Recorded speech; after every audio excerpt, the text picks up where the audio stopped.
Welcome to Dr. Kanta Bhujar Alzheimer's Dementia Awareness Series. Please watch. Hello friends, आज हम Alzheimer dementia का दूसरा patient देखेंगे और नक्की करेंगे उसको बीमारी है या नहीं।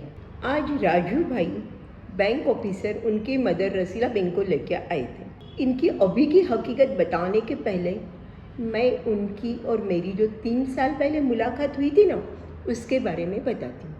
3 साल पहले राजू भाई उनकी मदर रसीला बेन को लेकर, जिनकी उम्र उस टाइम पे अबाउट 65 होगी, लेके आए थे। उनकी मदर को भूलने की बीमारी तो नहीं है ना, ऐसे उनको डाउट था। रसीला बेन ने कहा मुझे कोई बीमारी नहीं है, देखो पूरा घर तो मैं ही संभालती हूँ। राजू भाई ने बोला वो बात तो सही है, घर का आधार स्तंभ वही है, क्योंकि उनकी पत्नी स्कूल टीचर है, तो वो तो सुबह 7 बजे घर के बाहर निकल जाती है।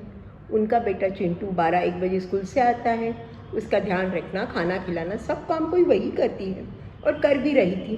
तो मैं कि अगर सब इतना सारा काम कर रही है तो आपको क्यों लग रहा है कि उनको डिमेंशिया है। उन्होंने कहा मम्मी खाना तो बहुत अच्छा बनाती है, पर आजकल क्या हो रहा है, कभी नमक भूल जाती है, कभी डबल डाल देती है, जिस सब्जी में जो मसाले डालते हैं उसकी जगह दूसरा ही कोई डाल रही है। ऐसी गड़बड़ थोड़ी ज़्यादा ही हो रही है।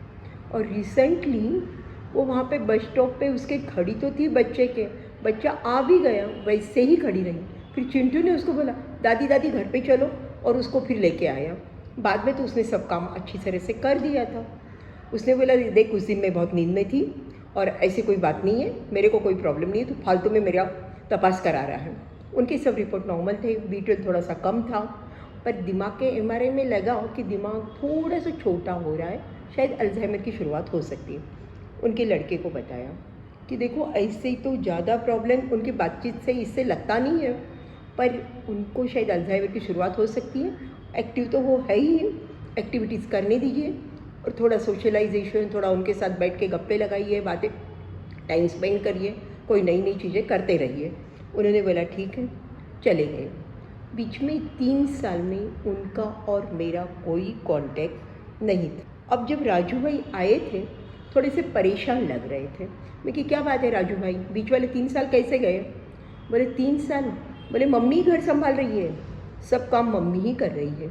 जो भी रूटीन एक फिक्स ए रहता है ना, शेड्यूल कि भाई ये ऐसे करना है, वो काम बराबर कर रही है।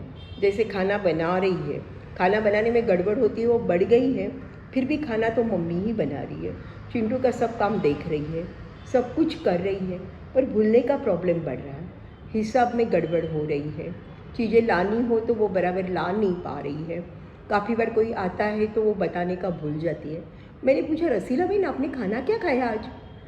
वो सब्जी का नाम नहीं बता पा रही थी, जबकि वो सब्जी उन्होंने खुद नहीं बनाई हुई थी। मुझे लगा उनकी बीमारी तो बढ़ रही है। मैंने कहा उनको थोड़ा अब टाइम दो, साथ में बैठो, गप्पे लगाओ, पुरानी बातें याद करो, जहाँ गए थे वो भी बातें याद करो, फ़ोटोज़ देखो, एल्बम देखो, कुछ ना कुछ एक्टिविटीज़ करो, पर साथ में थोड़ा टाइम देना बहुत ही ज़रूरी है। खाना सुपरवाइज बनाइए, ज़्यादा अच्छा रहेगा, और उनका सोशलाइजेशन थोड़ा बढ़ाइए। हो सकता है कोई ग्रुप ऐसा हो कि जहाँ पे उनको आप थोड़ा ले जाके छोड़ दीजिए, वापस लेके आ जाइए। सुबह में आप सबको टाइम नहीं रहता है, शाम को टाइम एडजस्ट करिए, तो प्रॉब्लम उनका हम थोड़ा सा रोक सकते हैं। जो बीमारी हो गई है हो गई है, पर उसके साथ में कैसे जीना है वो सीखने के लिए ये सब करना पड़ेगा। सो दोस्तों, ये सेकंड पेशेंट है, पहला केस तो मेरा ही था, अल्जाइमर नहीं है, इसको अल्जाइमर सी है। इसकी बीमारी बहुत धीमे धीमे धीमे बढ़ रही है, इसका स्पीड इतना कम है, अपन यहाँ पे ही उसको रोकने की या स्पीड कम हो ये देखने की कोशिश करनी चाहिए। बाकी डिटेल ट्रीटमेंट तो बाद में देखेंगे। Thank you.